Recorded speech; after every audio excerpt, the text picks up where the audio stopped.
I'm in Brooklyn. I'm originally from San Antonio, Texas, and I came to photography via filmmaking. So my background is as an independent filmmaker and also as a field producer for independent films and reality television and documentaries. And so I find myself like sort of naturally gravitating towards storytelling. And so Portraits of My Neighbors is basically a photographic documentation of a journal. Fly over the site virtually, you have callouts to click on. It's a documentation of a local journal called Voices of Lefferts, which are these right here. I don't know if you can see. There's 4 journals that I worked on over the course of about 2 years. And so it's a project that recruits local residents in an effort to collectively tell the legacy and change of the neighborhood that I was living in, which is Flatbush or Prospect Lefferts Gardens. And so the project basically is people telling my neighbors. It's about my neighbors, and they're talking about their life through their relationship with the neighborhood in the form of an essay. And so then I'm following them around the streets of Flatbush, their homes and churches and parks while they tell me their story of, how they got here and why this is home. This is Deborah Mutnick. She is the creator and director of Voices of Lefferts, and she's a professor at LIU. And I really like her description of the journal, which she says it creates a space for the PLG residents to put into practice the credo of the 1930s Federal Writers Project, which set out to introduce Americans to America in the context of one Brooklyn neighborhood through portraits, interviews, and local histories. So the authors collectively lay down a geography of the street, taking the reader on a literary tour of the neighborhood. I just think that's so beautifully put. And this is where the neighborhood is, if people don't know, in Brooklyn. So it's so PLG stands for Prospect Lefferts Gardens, which is interchangeably called Flatbush. And it takes its name from Prospect Park, Brooklyn Botanical Gardens, and Lefferts Manor, which is a historical neighborhood with buildings in a specific range of blocks here. So we meet as a group initially, and then to discuss, what you want to write about and sort of develop that idea. And then about halfway through, the writers will meet individually with coaches while they work, and develop their story. And some of the sponsors here were at the time when I was working on this, were Humanities New York, PLG Neighborhood Association, and Long Island University. And all of the journals will be archived at the Brooklyn Public Library. This is Art. He was the first person that I photographed for the journal. And he's writing about his journey to purchasing this 4-story limestone with his wife in the 1970s, and the great lengths they went to redecorate or to renovate their home. And so he's showing me this this room, which is made up entirely of antiques, and how they did the ceiling with the wallpaper, which is 2 different types of wallpaper cut to fit each other. And, his story starts with, I hauled a bag of trash to the curb just as a garbage truck pulled up. I handed the bag to the sanitation guy, and he looked at me and asked, "Why are you hanging on?" And he's referring to that a time when white flight was taking place in PLG, and he was one of the only white homeowners left. And I think I like starting with art because it's a good example of how sometimes my presentation of my experience working with Voices of Lefferts differs from the journal, in that Portraits of My Neighbors, so I use different photos than they would in the journal. Sometimes I use color, where that one is entirely black and white. But also sometimes and this is a good example, I'm more interested in what's not being said than what he's actually telling me. So he's showing me also another room, which is more modern art, and again, taking great pride in all these little things I think this is in like the second floor or the third floor of his house. But basically he lives in this room here. So on the first floor, on the ground level, because he's 80 and his wife has passed, and he's just alone in this 4-story house, this home. And so I'm kind of more interested in little moments that are happening. And Alexis, tell us why you're going from color and black and white. What's the thinking there? Sometimes there are certain tones like in the wood that I feel like you can get more in these specific examples. I don't know, that give for me like an extra layer. Right. Okay. So he's very also proud. This is one of the reasons he bought the house, was this staircase, but in some ways it looks a little bit like prison bars. Well.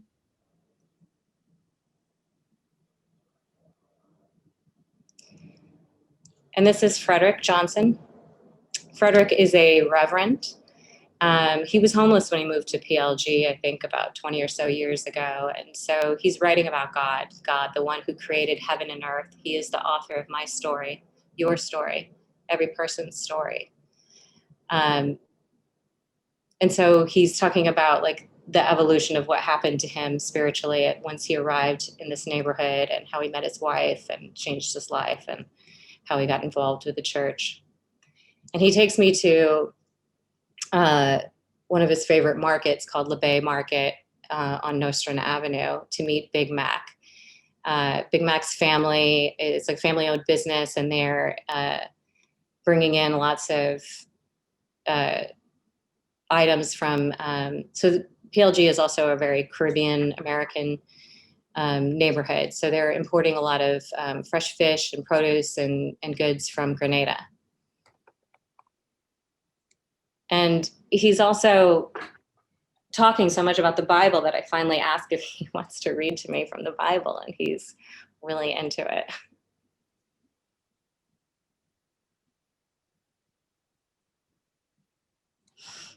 And this is Zhenya. Zhenya is a Reiki practitioner, and she does community, she helps as a volunteer organizer for the Maple Street Community Garden. And she's writing about the willow tree that is like statuesque there in the garden. She describes it as a guardian or welcoming presence, that the branches are swaying gracefully in the wind, reminding visitors like me that nothing is what it seems. She stands as a witness to this history of the plot of land now known as the Maple Street Community Garden. She is our elder and our tallest and strongest blossom. And she just writes so beautifully about it. She's just really connected to the soil, the earth.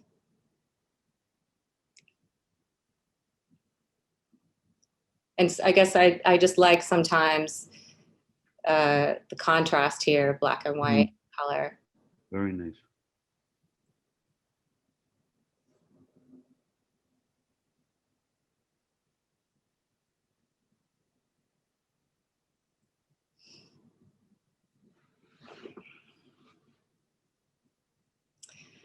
And this is John. He is my favorite Brooklyn Irishman. And this is his sharp little dog, Klaus. And John is a writer, a musician. He makes hot sauce. He's writing about how his dog got lost and how he can't find him. So I can't actually see the entire text, but you guys, let me just go back. I can read it. Alexis, as you're going through this, how many more journals will you do? What's your process in doing an ongoing story like this? Well, I'm not doing the project anymore. Okay. So after 4 issues, I decided to step back, and I was gonna do something maybe like a little bit. So I'm really drawn to the hearing the person's voice and bringing a photo to that. But I wanted to maybe do something different, and I left this project, and then I had plans to like explore other options, and then COVID happened. Uh, and then COVID happened. Hmm.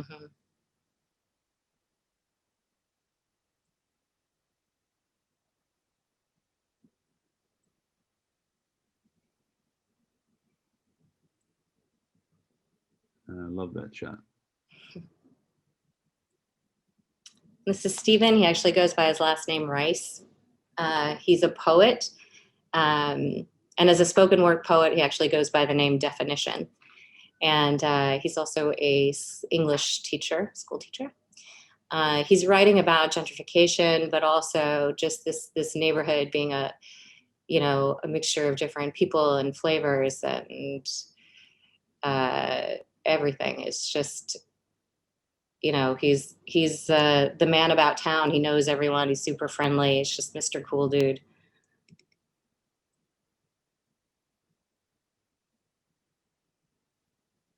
He takes me to some of his favorite little spots.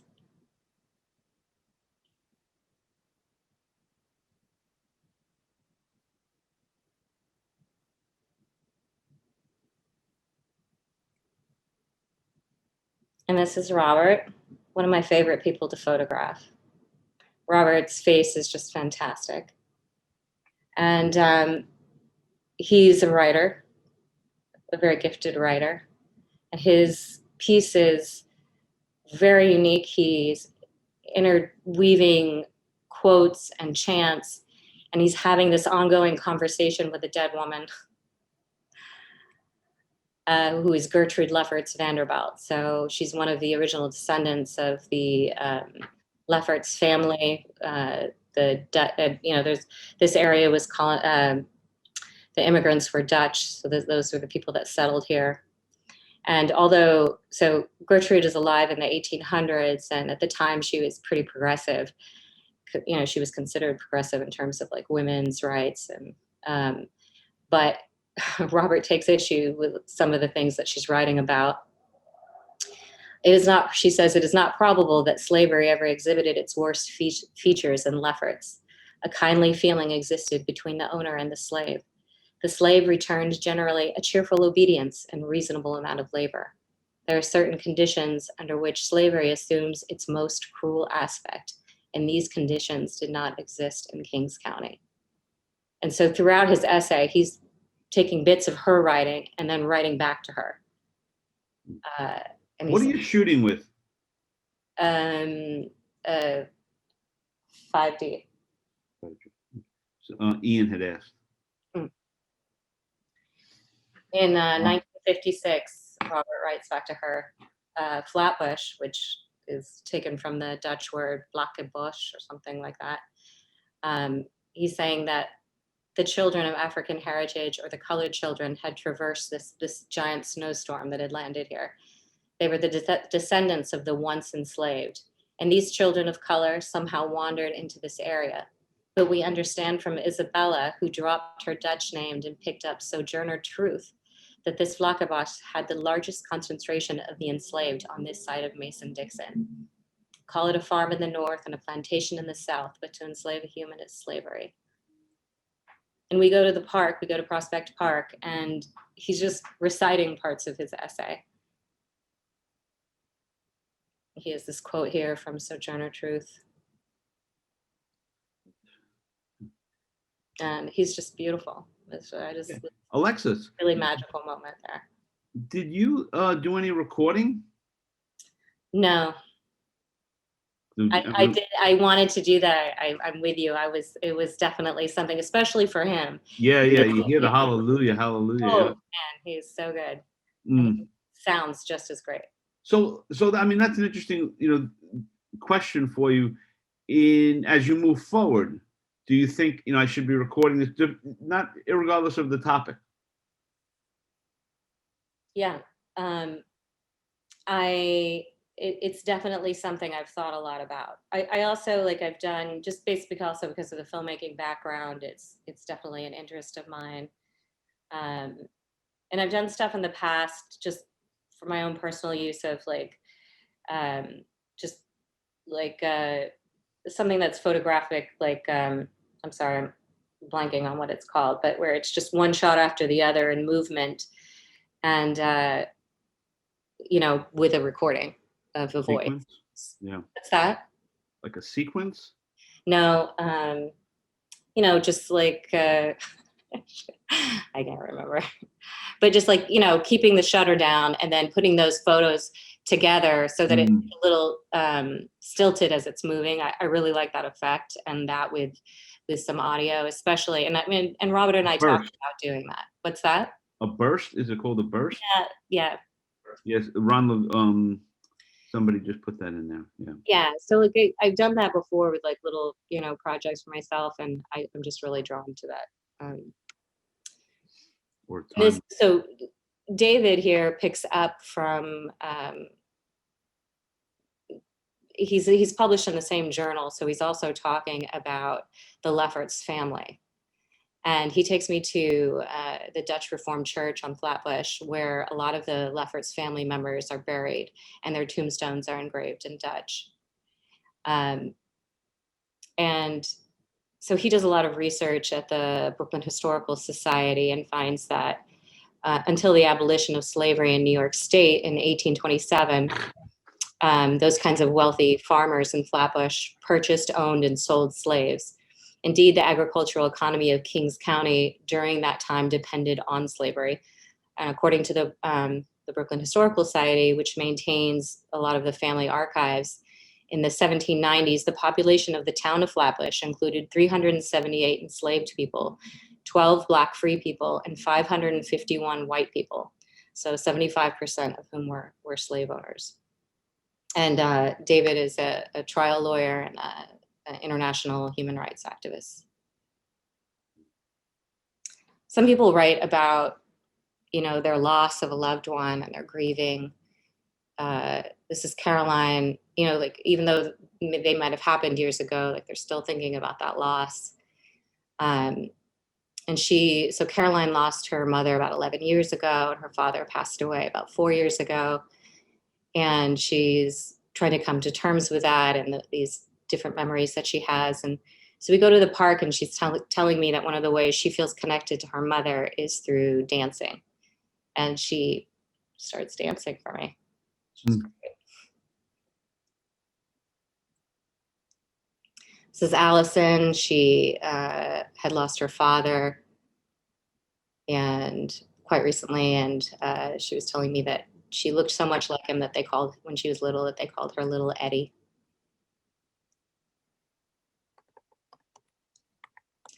And this woman, a lot of people, it's interesting, they're talking about a loss, but like this woman here is saying it's through the renovation again of her house. And she lost her husband, and then she lost her son, and then she's alone again in these giant houses, these brownstones, and how she had no desire to do anything, and she felt like just so unable to live, and that she also felt that her house was grieving as well. Mm. And this is Dorothy Burnham. When I took this photo, she was 104 years old. And she is an artist. A very prolific artist. She has just so many paintings. And when she met her husband in the 1930s, they became active in the defense of the Scottsboro Boys, which was 9 Black teenagers unjustly charged with the rape of 2 white women aboard a train in Alabama in 1931. And Dorothy, along with just doing a lot for, advocacy, she's also a biology professor, I believe. A professor, I think it's biology. She was named Brooklyn Renaissance Woman, many Lifetime Achievements Awards, recipient of the Heritage Award from the State University of New York, Empire State College. Obviously just a beautiful spirit, and I think she's still alive. I guess that would make her like maybe 105 now.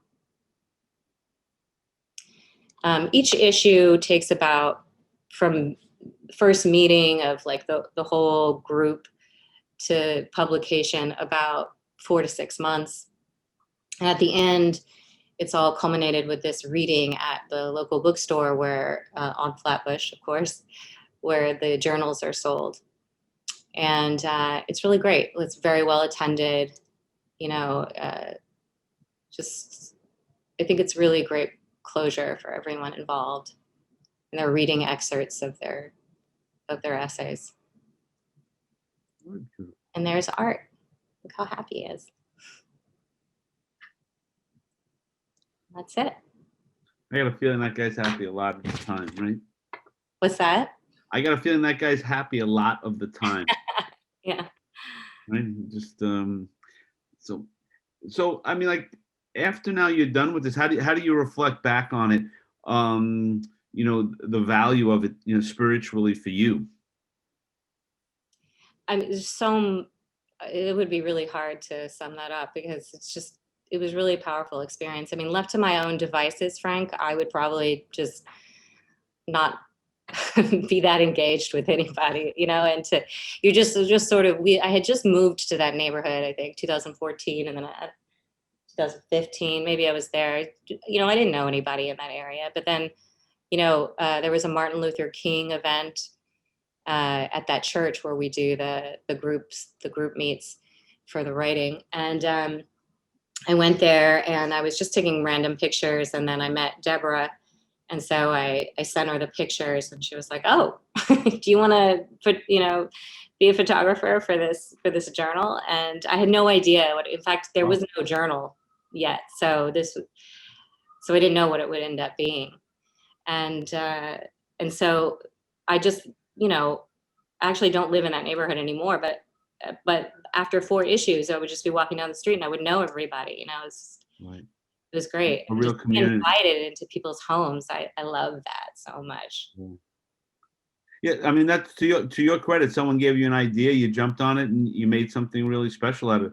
What Ron Levine was saying, you know, work out something with like a great self-promotion from these portraits. I mean, it really is beautiful work. Really, you know, all these environmental portraits, really nice, really nice. So I want to thank you so much for sharing. That was really nice to get. I'm a little bit disappointed on that map of Brooklyn. My Canarsie was not listed. I'm so sorry. You have Sheepshead Bay, but you don't have Canarsie, so we will, you know, we'll hold that against you for a while, not too long. So we'll thank you very much.